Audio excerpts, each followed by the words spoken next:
I'll just put those things on this side of the board in case we need to refer to them.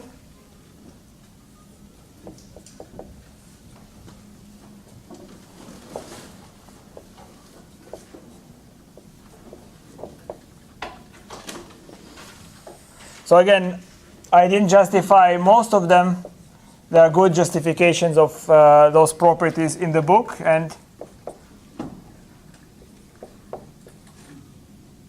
so if we have f and g,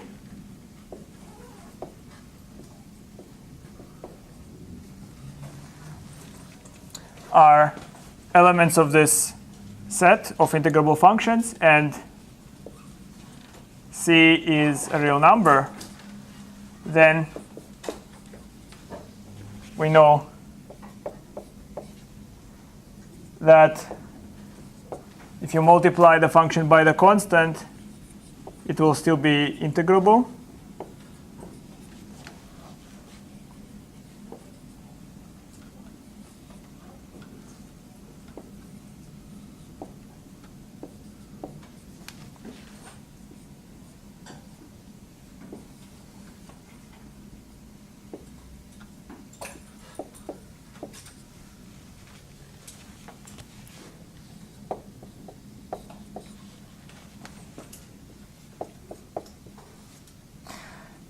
The sum of those functions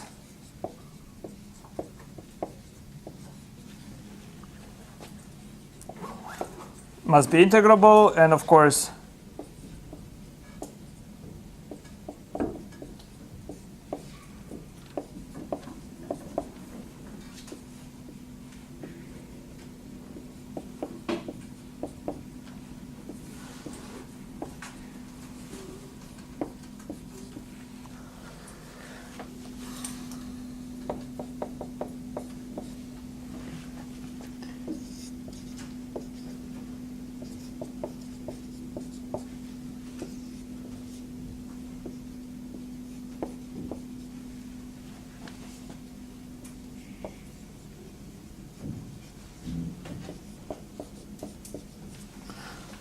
so of course integrals are monotonically increasing. So if you have f smaller than g, then the integral of f is going to be smaller than the integral of g.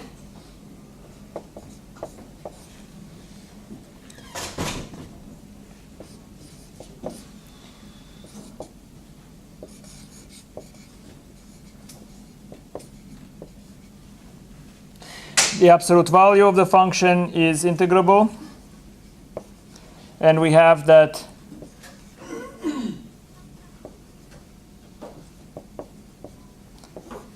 the absolute value of the integral is less than or equal to the integral of the absolute value, which is less than or equal to the norm of f alpha b minus alpha a. And finally, property 5.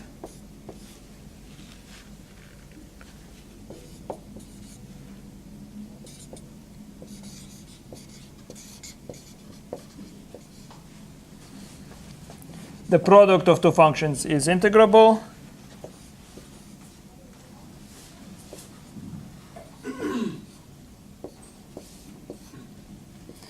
And we have Cauchy-Schwarz inequality.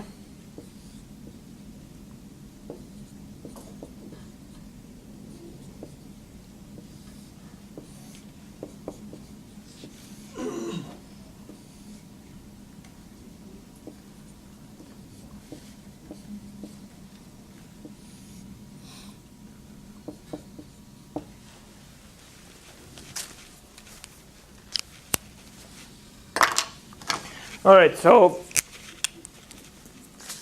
now for the new stuff. Theorem. So if we have a sequence of functions, it should be actually a familiar theorem.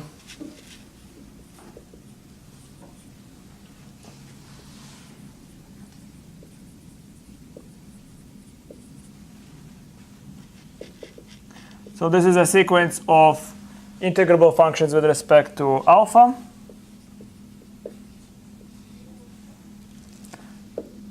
if we have uniform convergence on the sequence.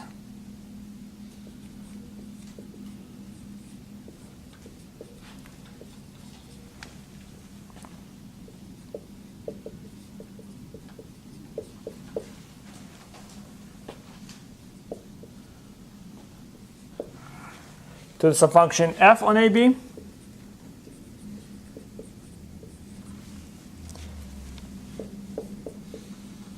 Then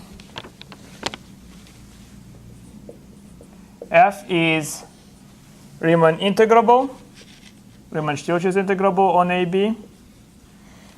Moreover, we still have this convergence of integrals.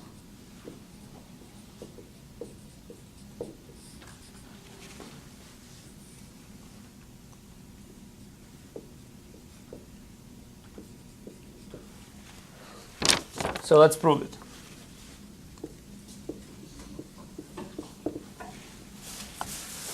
Proof. So first of all, what does it mean for those functions to be Riemann integrable? So given epsilon bigger than 0,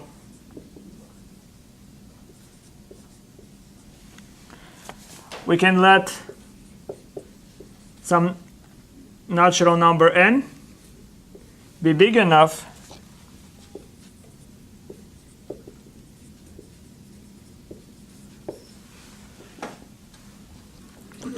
so that simultaneously we have f minus fn in the sup norm is less than epsilon.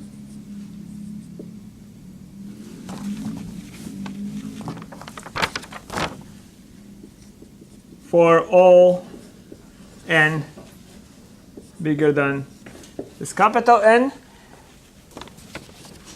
and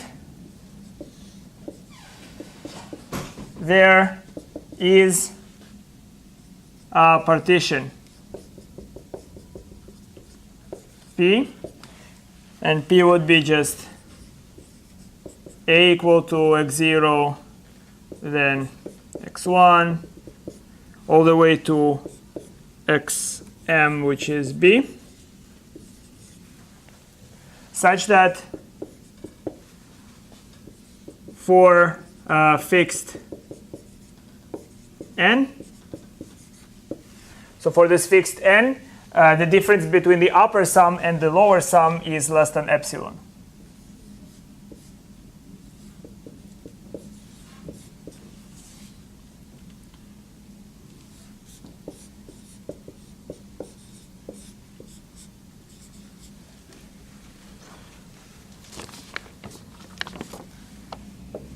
However, so one thing about this difference,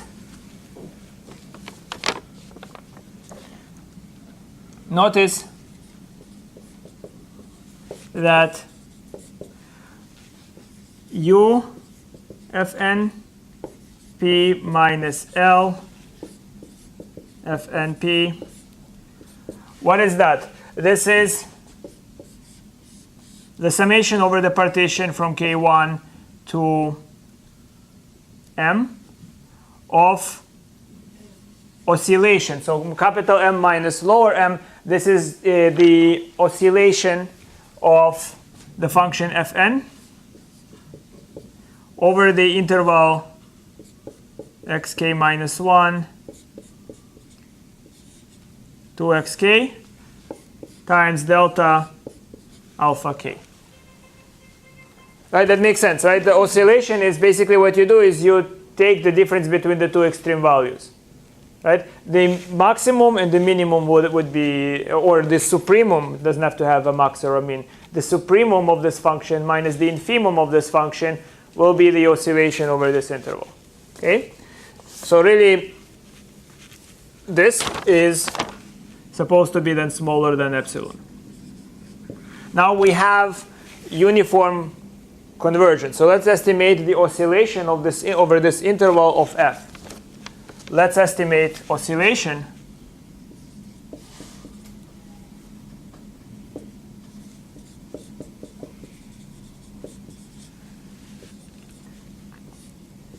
the oscillation of f over this interval.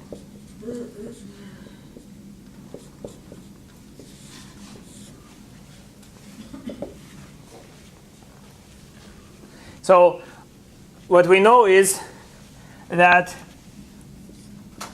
f of s minus f of t, just take any s, any t, f of s minus f of t would be less than or equal to f of s minus fn s plus fn s minus fn t plus fnt minus f of t. Right? So what I do is I just f of s minus f of t is just some points that are that I'm using to try to measure oscillation. Right? So if f of s is very close to the supremum and f of t is very close to the infimum, then this is very close to the measure of oscillation. So what we have is this, but f of s minus fn of s by uniform convergence, they are less than epsilon. And this guy is also less than epsilon. So altogether, this is less than fn s minus fn t plus 2 epsilon. 1 epsilon here, 1 epsilon here. Make sense? So in other words, you can see that the oscillation of S is bounded by the oscillation of f sub n with the possibly just a perturbation of 2 epsilon.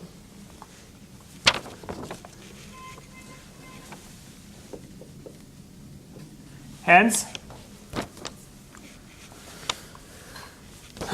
the oscillation of f at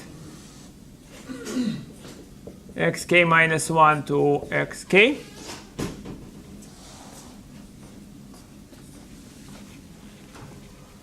is less than or equal to the oscillation of f sub n, xk minus 1 to xk,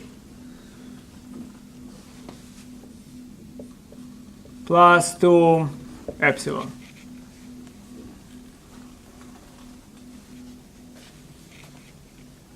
Which implies that if I take u of f at p minus L of f at p, what do I get? I get something that is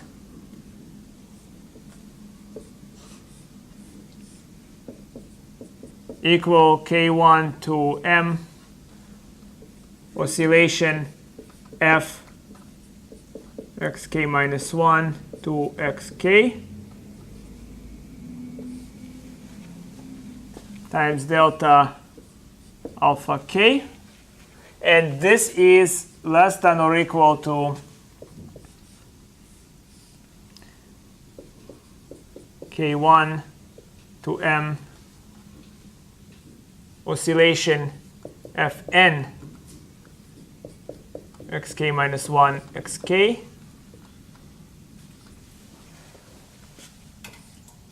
plus 2 epsilon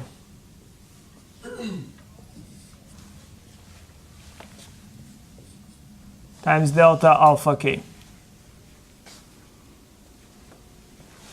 So what is that equal to?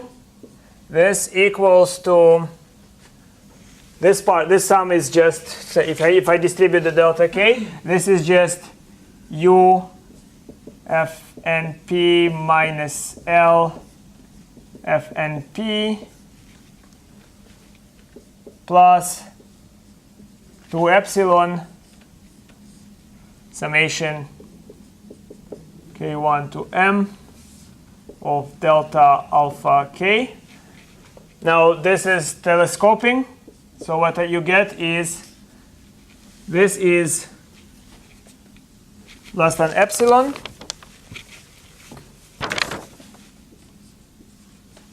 So this part is less than epsilon plus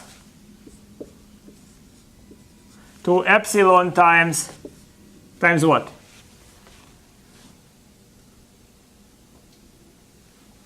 What's the sum?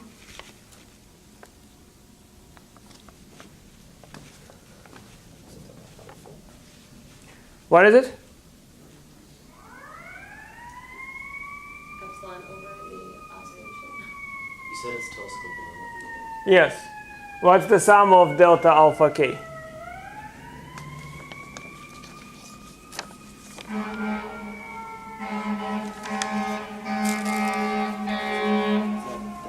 Alpha times n. No, but what's the summation of delta alpha k? Yes, please. Alpha b minus alpha b. Wonderful, wonderful. Together, right? Good.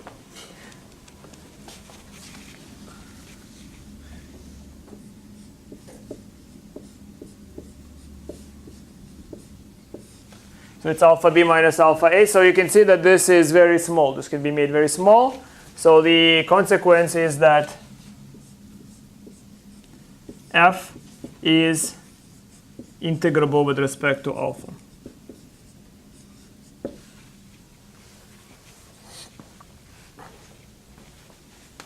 Now we need to show that the limit converges. Now, if I take the absolute value of the integral a b fn the alpha minus integral a b f the alpha, so I wrote the properties over there, so you can combine it into one integral.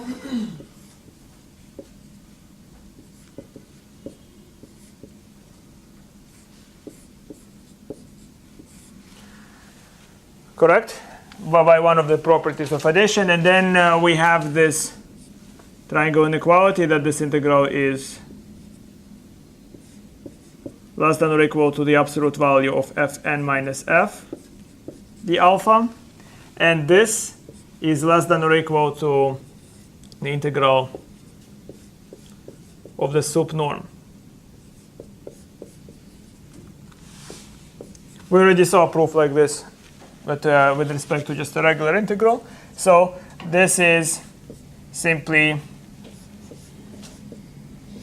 fn minus f times alpha b minus alpha a, which is less than epsilon times alpha b minus alpha a. And the implication is that we do indeed have convergence in the limit.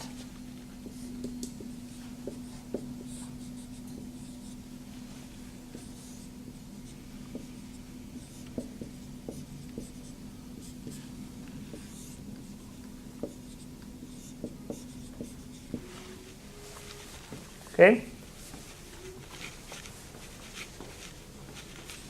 Is that the definition of omega? Omega, I mean, I'm not sure what other books use, but the definition that we use here is that this is oscillation. Right? I've seen O used or something like that. But this is supposed to mean the difference between the supremum and infimum over the interval, if it's a real valued function. Okay?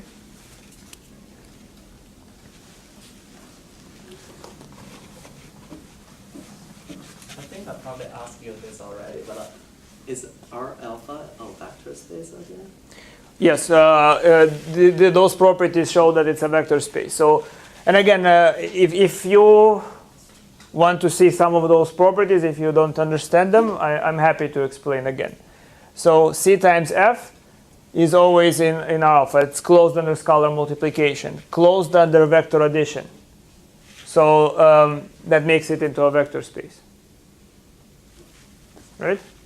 It's actually more than a vector space because you have more properties there. Right? Any of those properties you are confused about and would like to see how they are proved? Or, I mean, I mentioned this last time. I think I explained something about property number 4.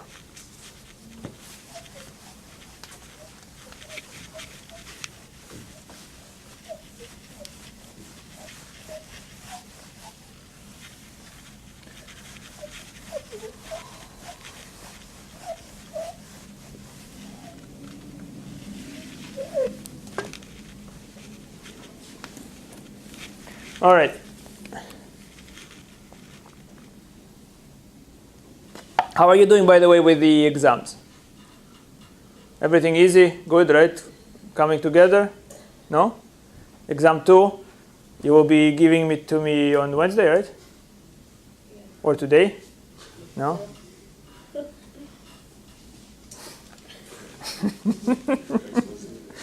Professor will still ask us to do 2 final exams this week. Oh. So.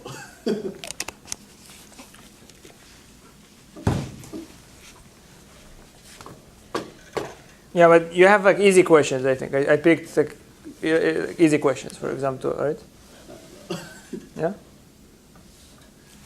I mean, there might be hard questions, but there are a lot of easy ones.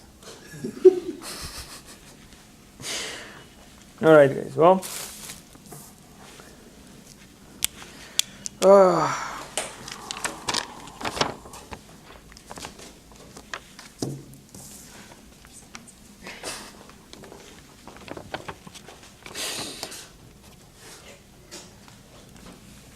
all right, theorem.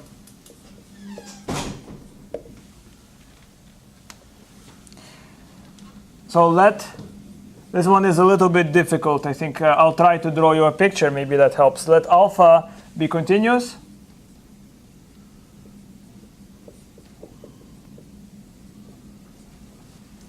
And increasing.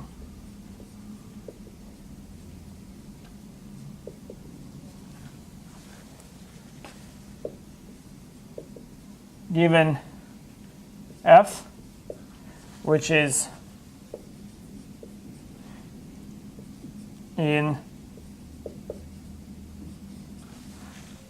basically Riemann integrable with respect to alpha, and epsilon bigger than 0, there exists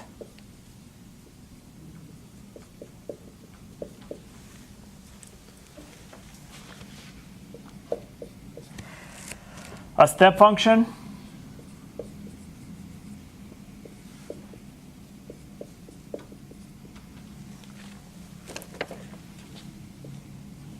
h on AB with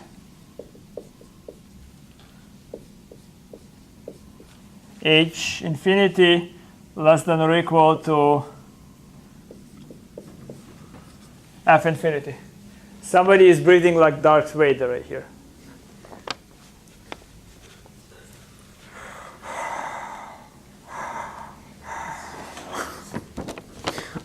No, it's pretty torturous, I imagine, right?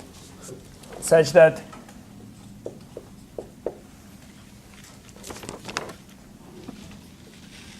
the integral from a to b of f minus h, the alpha is less than epsilon. In other words, what this means is that under integration, there is going to be a step function that is very similar to the function f, right? So we can approximate it.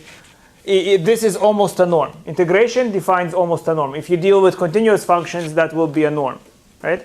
So in terms of probability, in essence, only on a set of what you call measure 0, on a set of very sparse points, can the two functions be different for their integral still to be the same. So under the integral, f and h are essentially the same. So it looks at functions as if they are built of step functions. And also, it's very similar. Any integrable functions is very similar to a continuous function. And that's the second property.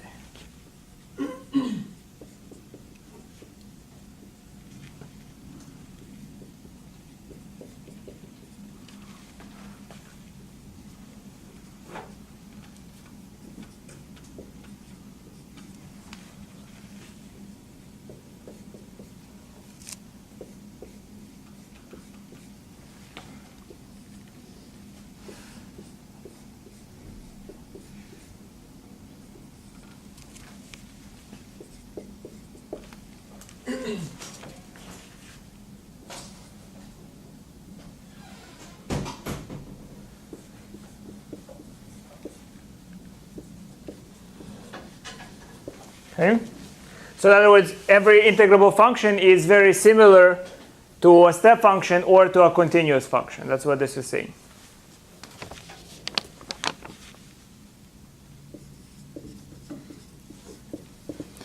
Proof. So first we have an integrable function, so we can construct a partition. Let P be some partition x0 through xn of the interval AB, such that the difference between the upper sum and the lower sum is less than epsilon. And again, this difference can be written as oscillation.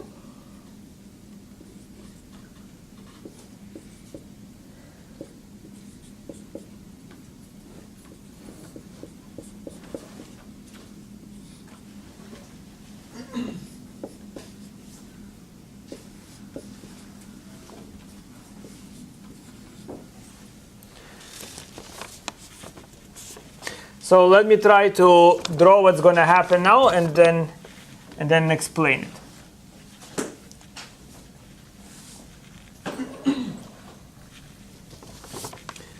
By any chance, can I erase that board? Maybe I will keep it there, so I'm not sure how much I would use it, right? You know those properties. All right.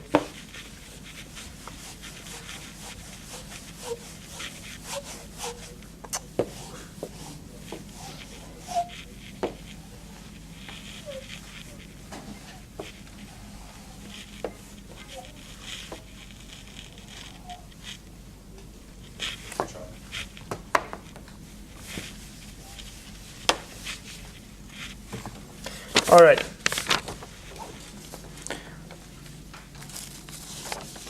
Here is what's going to happen roughly. So this partition P x0 through xn, let's suppose that it's actually built of only 4 points. Okay, so it's built of only 4 points.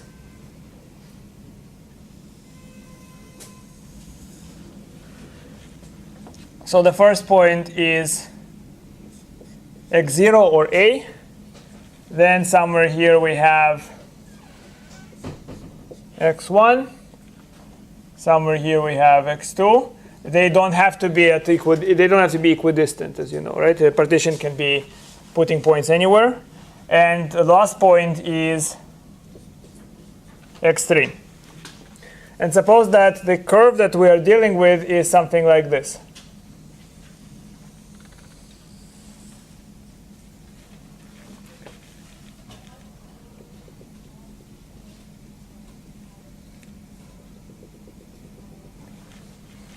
So that's my f.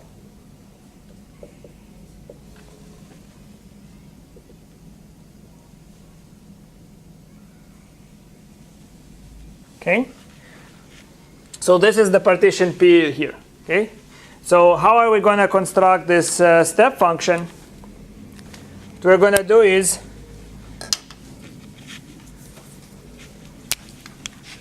pick any point in this partition, any point. So let's pick this as the point T1, this here as the point T2, this here as the point T sub 3. So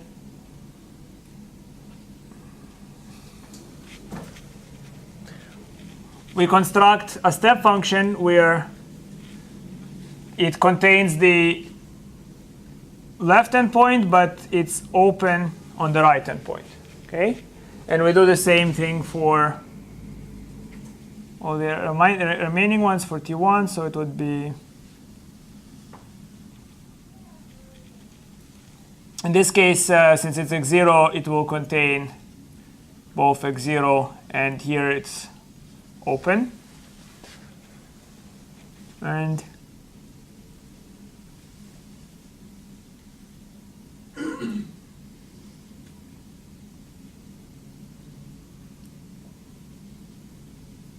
And the very last one is closed on both ends. Okay? So this is, that is the function h that we're going to construct. It's the step function. Okay?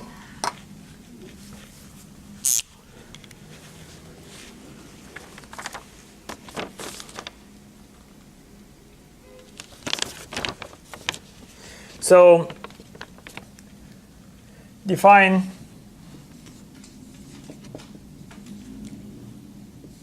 h by h of x equal to f of t sub k for x minus k less than or equal to x less than x sub k.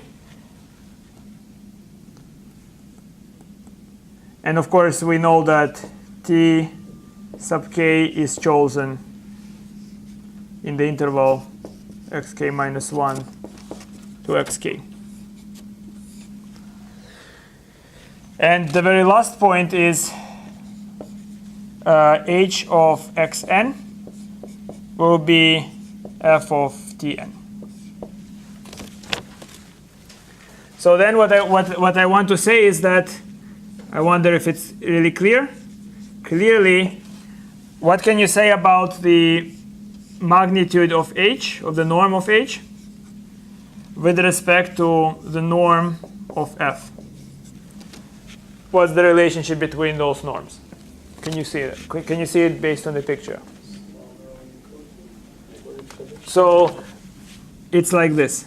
Now, why is that? Because you see those red sticks, they never protrude too high up or too low down, right? Supremum, how do you find the supremum based on the graph?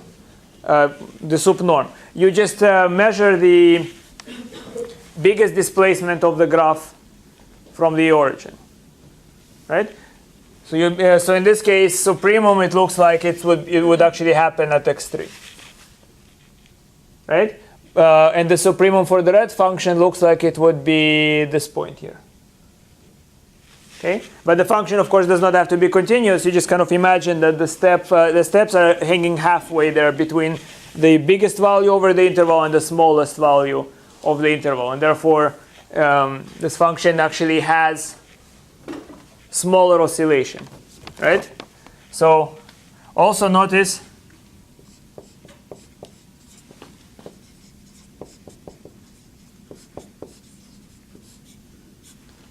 that oscillation of f over the interval xk minus 1 through xk is bigger than or equal to the oscillation of h over the interval x k minus 1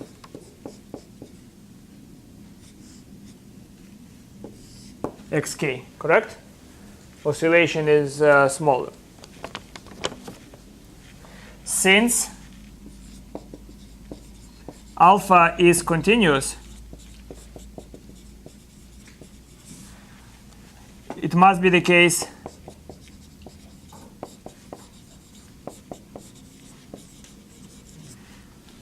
that h is Riemann integrable.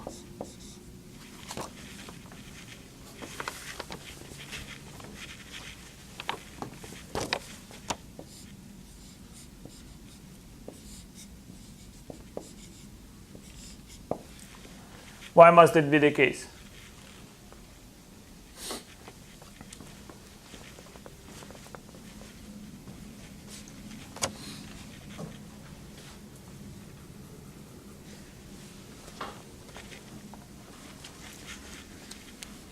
Can you see it? Right? It's a little unpleasant to write it out, but can you see this? continuity is important. If alpha were not continuous, then remember there is a possibility that alpha is not continuous at x1, and the step function is not continuous at x1. That will make it not Riemann integrable. Do you agree? Remember, if we have positive oscillation for alpha at the same point where you have a positive oscillation for the integrant, then the function is not Riemann Stietjes integrable, right? Therefore, assumption that it's continuous guarantees that that this at least will not happen. But we don't know that this is sufficient. Well, what you can do is you take partition. Notice that because the function is the function is flat, in essence,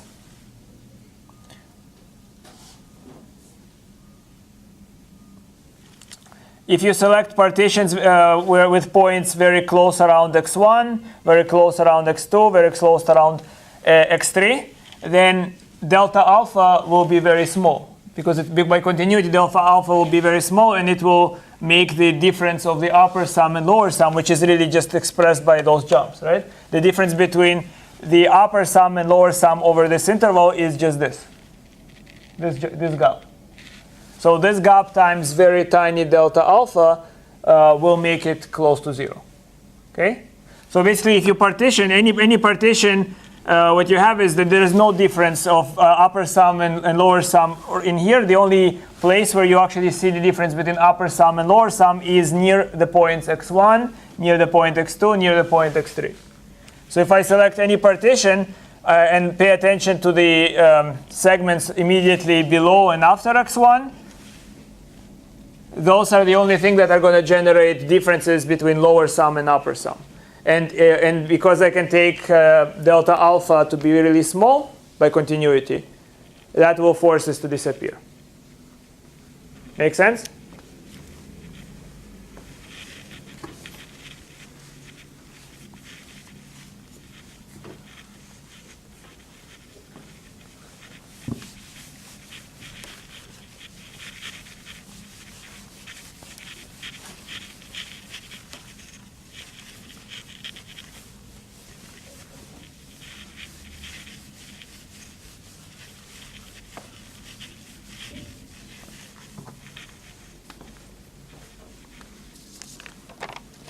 So what do we have then?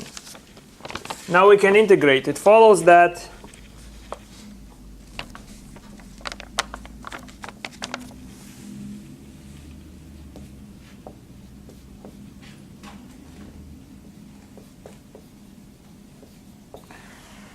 the integral from a, b of the difference f minus h the alpha, well, I can break this integral into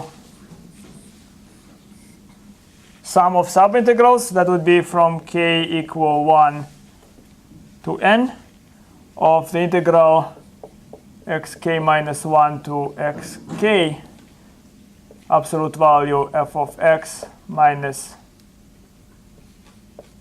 h of x the alpha.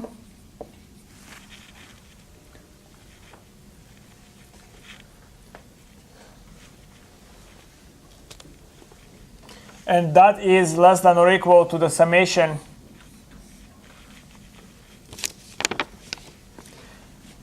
of the oscillation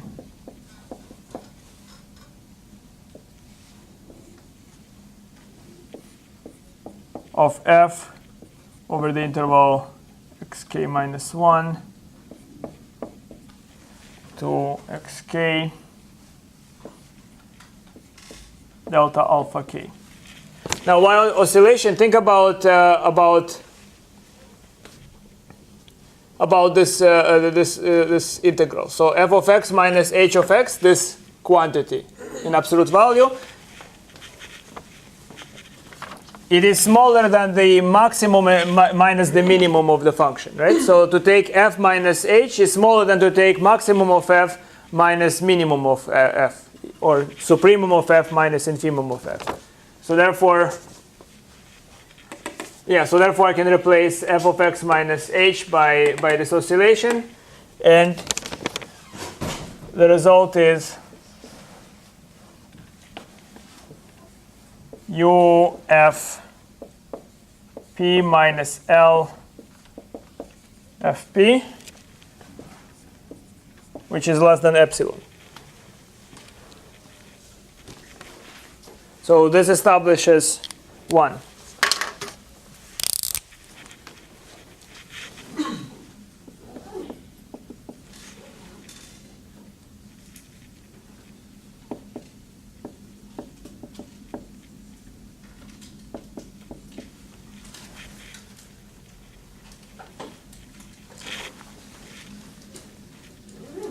To show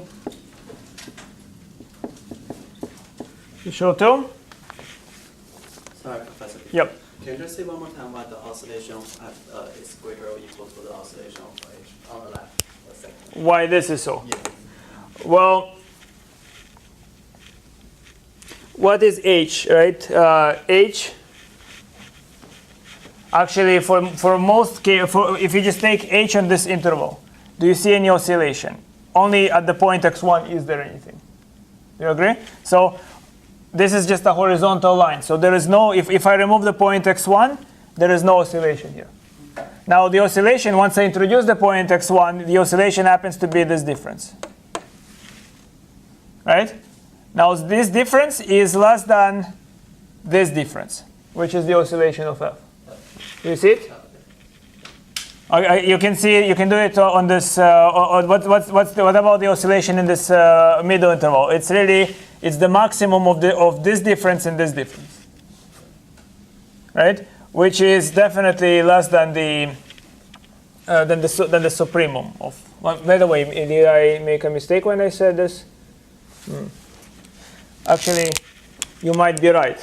Let's put a star here, right? It might have been my oversight to say that because this looks like a bigger jump, in fact, than the oscillation over this interval. So I might be wrong. No, you see what I'm saying, right? I think I actually neglected that there are jumps from jumps on the left side. No, I am wrong. This is wrong. Sorry about it. This part here is wrong. Good that you noticed. Oh, thank you. You are right. It's wrong. No, I mean it's wrong. Right? What can I say? You see my oversight. You see, look at this interval, right? The oscillation of f over this interval is just the difference between this point and this point, right? The oscillation of h over this interval is the difference between this point and that point, which is clearly bigger. So I was wrong. Right? I just neglected the endpoints. Right? I thought that this bar sits in the middle, right? Really in the middle of the curve, and that's why it looked to me like the oscillation will be smaller. Yeah. So we don't really need that for. We don't need that for the proof. True. True. I just looked at it. It looked like yeah. Well, here's an observation, but it was wrong. Yes. For alpha to be increasing, it means that if you draw its graph, the graph will be going up. So it could be going up like this. So maybe alpha is a step function. So this is alpha. Does that anything to do with f and h? Alpha does not have anything. H is constructed relative to f. Where do we relate it to alpha? It's when we select the partition. So f is integrable with respect to alpha, right? That means that I can select a partition where the difference of upper sum minus lower sum will be less than epsilon. Okay, so I select that particular partition, and here I pretend this partition consists of only a few points of x0, x1, x2, x3. Okay, so that I could draw a picture for it. So over this partition, I construct, or over each segment in the partition, I construct h. And that h will end up satisfying this property. Okay? And f doesn't have to be continuous. No, f does not have to be continuous. I draw a continuous function, but f does not have to be. Okay? Alpha has to be continuous because if I construct a step function, I can create a discontinuity. I create discontinuities for the step function, and those discontinuities might be multiplied by the discontinuities of alpha, and therefore making this h not integrable. Okay? All right. To show 2, use the same partition P.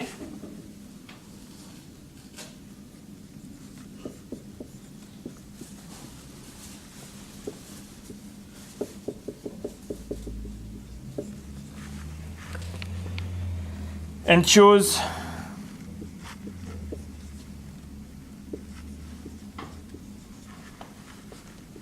delta to be bigger than 0 and smaller than the minimum of delta xk over 2, where k is 1, 2, all the way to n. And such that alpha has oscillation less than epsilon over n plus 1 on each of the intervals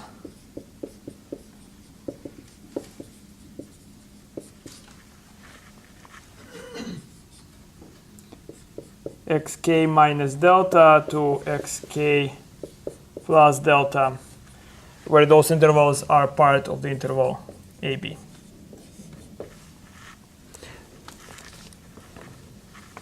So the way I define G, so here is basically I'm going to draw a picture and then I'm going to show you how G is defined. What are those deltas for? Here is what we do. Looking back to the same picture, I create around each point in the partition, I create something like this. That's x0 plus delta, x0 minus delta. I do the same thing here. I do the same thing here. I do the same thing here and here. Okay? Those are going to be the deltas. And then what I do is I create nodes. So I take each of those endpoints of the interval and I use them to create nodes.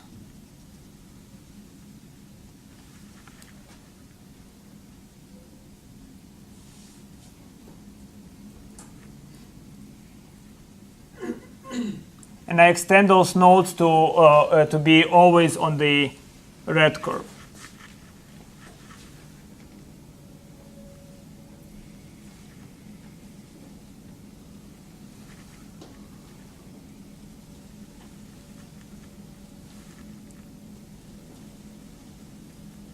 Okay, so some parts, that's why I needed to intersect with AB. Some parts are not necessary, right?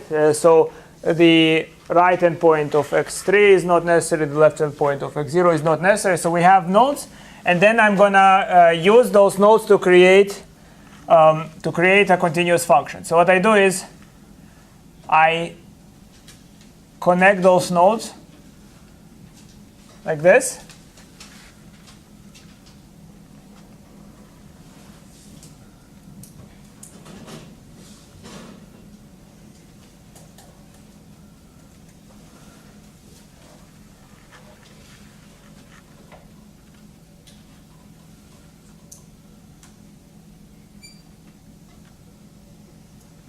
And then once I reach the left point of, well, basically when I reach x1 minus delta, I need to make a jump.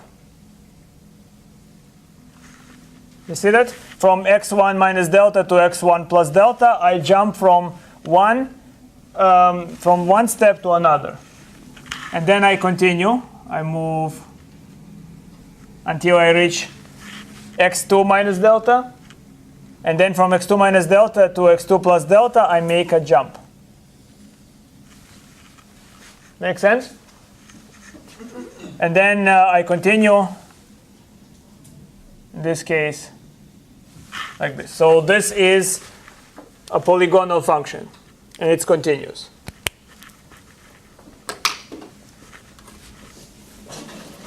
So let's define it precisely.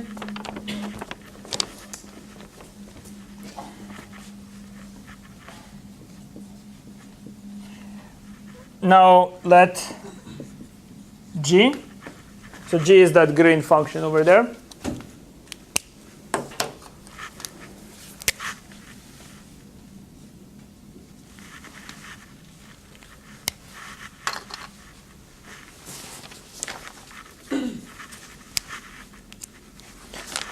Let G be the polygonal function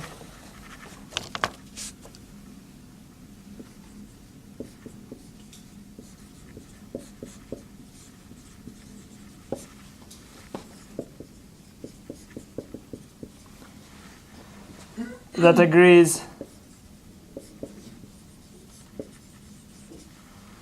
with H at each of the nodes.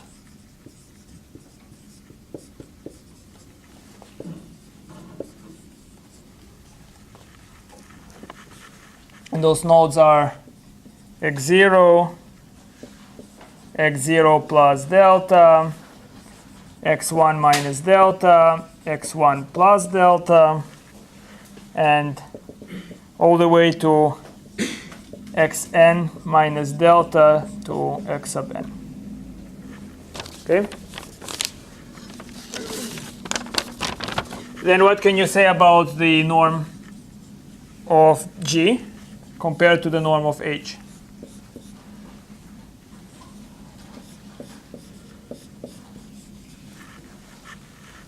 So what's the relationship between the norm of the green function to the norm of the red function? What do you think?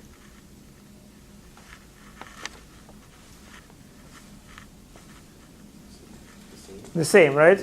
Maybe I'm wrong, but I think all the same, right? Very good. Because you see, their supremum, infimum, they just match. So I think they are the same.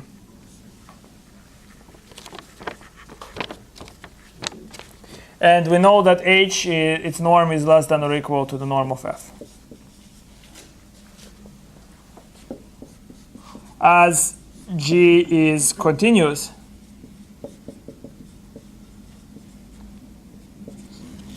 we know that G belongs to our alpha AB. So continuous functions are always integrable over this compact interval, right? We showed something like this.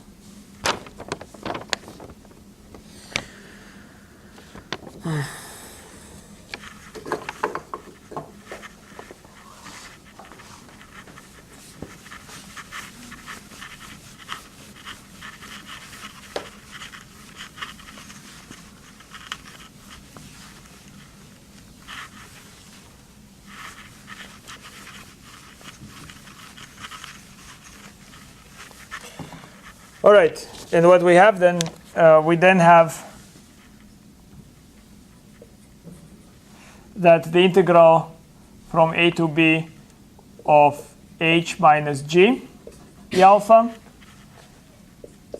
that's equal to the integral from x0 to x0 plus delta, h minus g d alpha,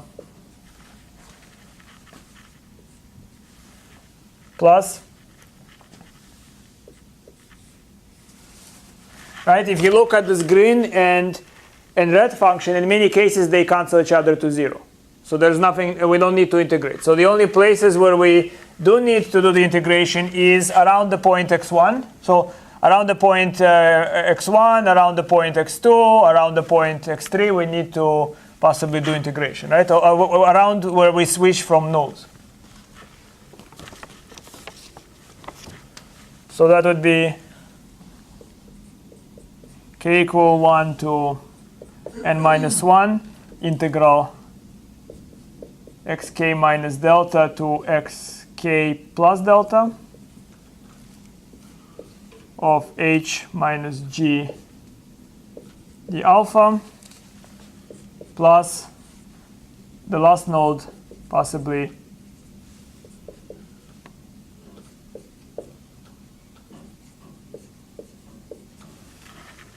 and now what do we know about this thing? We know that this guy is less than 2 sup norm of f times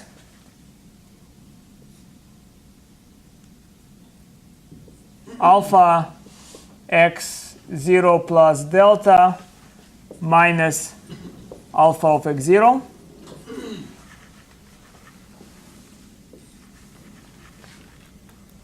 Right? And the middle guy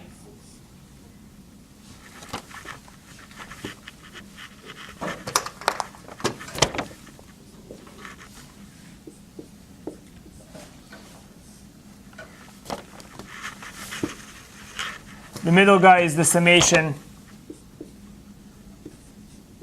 can be estimated by 2 sup norm of f. That because the magnitude of h and the magnitude of g is less than f. So if I use triangle inequality, I have magnitude of h times the magnitude of g, which together is less than 2 times the magnitude of f, right? So then we have here 2 magnitude of f summation k equal 1 to n minus 1 of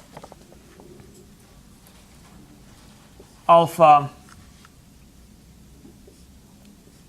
x k plus delta minus alpha x k minus delta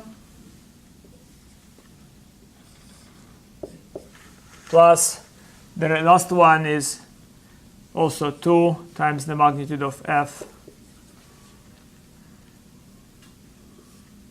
alpha xn minus alpha xn minus delta.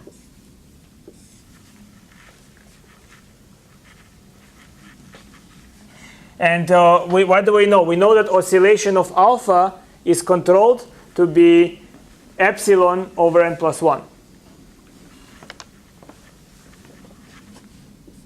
So this is less than or equal to 2 magnitude f epsilon over n plus 1 plus 2 times the magnitude of f epsilon n plus 1 onwards.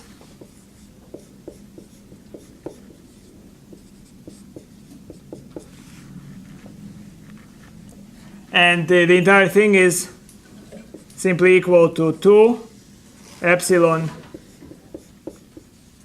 magnitude of f.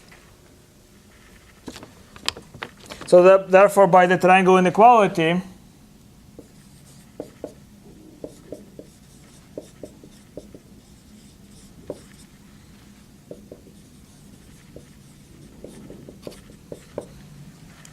we have that the integral from a to b of the absolute value f minus g d alpha, this is less than or equal to the integral from a b of f minus h d alpha plus the integral of h minus g d alpha. And according to those estimates, what we have is that this is, so the first guy, f minus h, is less than epsilon. And the second guy is less than 2 epsilon magnitude of f, which is small. So therefore, f is well approximated by a continuous function, by a polygonal function in particular. Okay? All right, so we have 10 more minutes. Let's introduce integrators of bounded variation, and then we'll call it a day.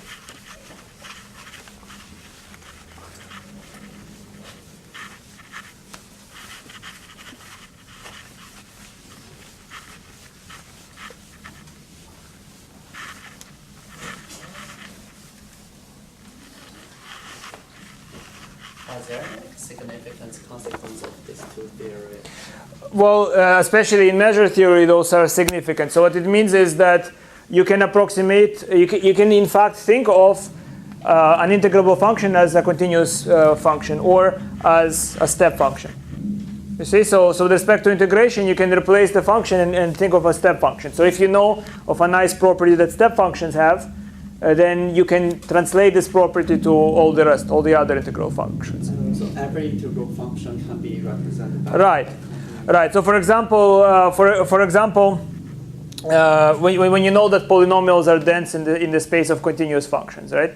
Then you know that the integral of a product of a polynomial and the function is 0, then you know that this function must be 0. That's an example of things like that, right? So what I mean is, if you know, let's say if you have a function f, and you can represent this function as some series involving polygonal functions, for example, right? Or you can figure out a property of integration for this function because this property holds for step functions. So if you want to see examples of that, more examples of that are, I have some review questions for analysis 3 for exam in that for the qualifying exam in real analysis 3, and I have review questions where such ideas are used. Right, but usually the integral you consider is not the Riemann integral, but the Lebesgue integral. Okay. Thank you. All right.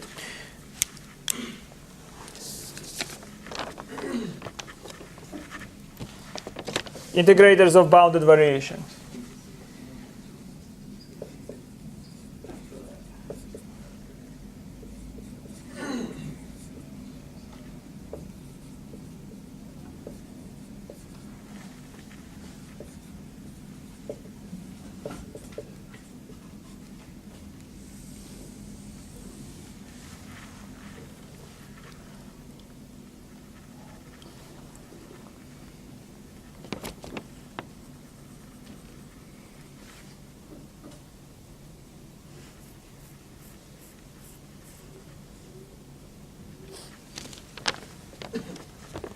I mean, let's say what I do in Calc 3. An example of that is there's a way.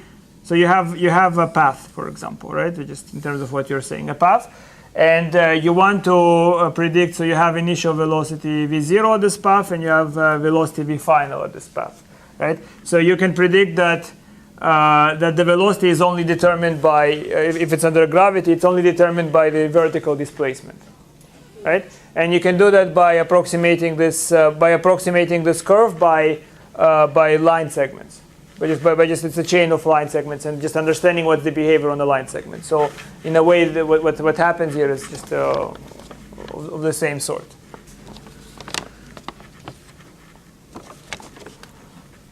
All right. So integrators about the variation, we may now assume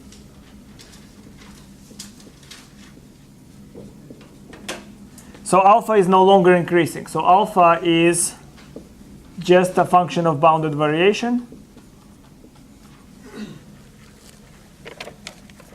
not necessarily monotone.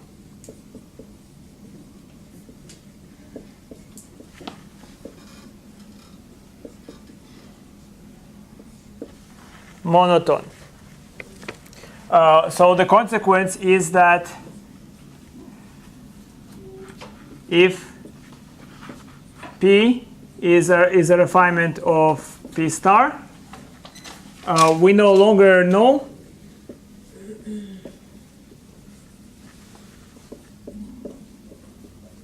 that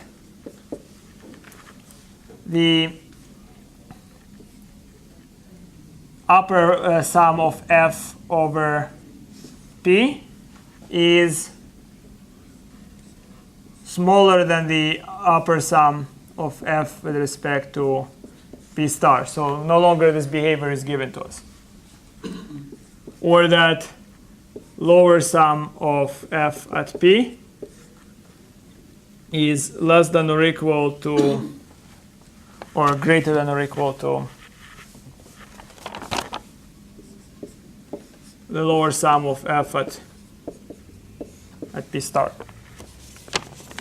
So we need a new definition of integration. So what we have is given partition P,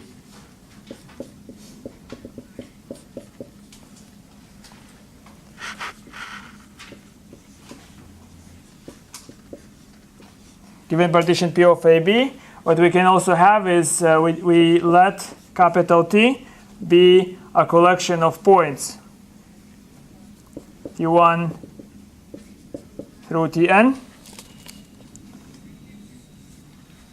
where T sub k belongs to x sub k minus 1 to x sub k, and we call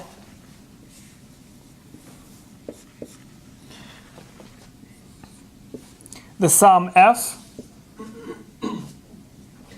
over the partition P using the points T, and this is just the sum k equal 1 to n f of tk alpha xk minus alpha xk minus 1.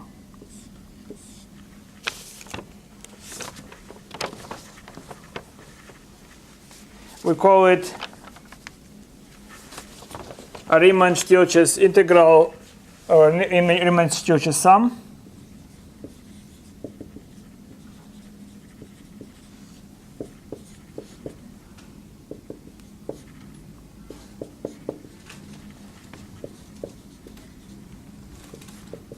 For f. So let's just write the definition of what it means to be integrable, and then so definition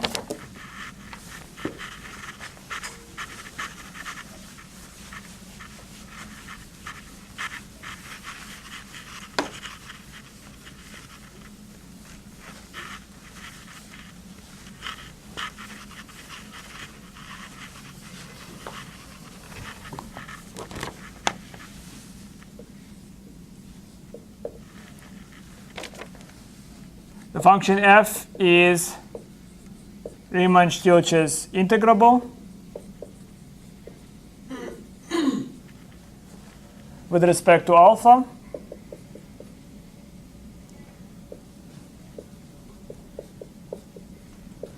and it would mean that f is in the space R sub alpha AB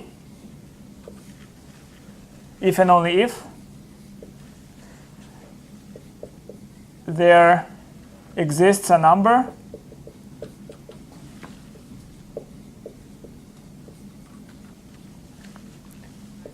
the number is I belonging to R such that for every epsilon bigger than 0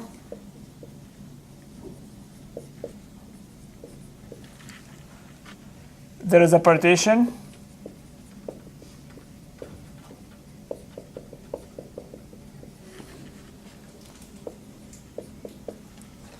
for which so this is very similar to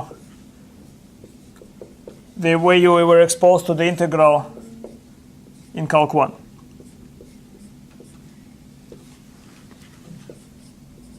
Right, so the sum is going to be less than epsilon for all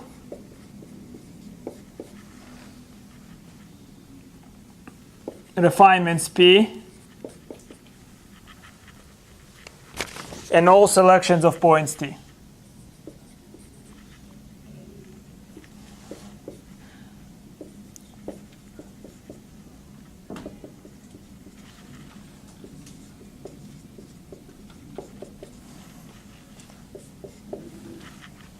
Okay.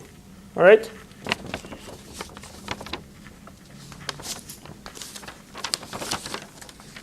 So we'll continue only one more lesson. I think we'll prove integration by parts. You can continue reading it onwards. It's a good book. Right? Thank you for coming, all of you. Hope to see you one more time at least.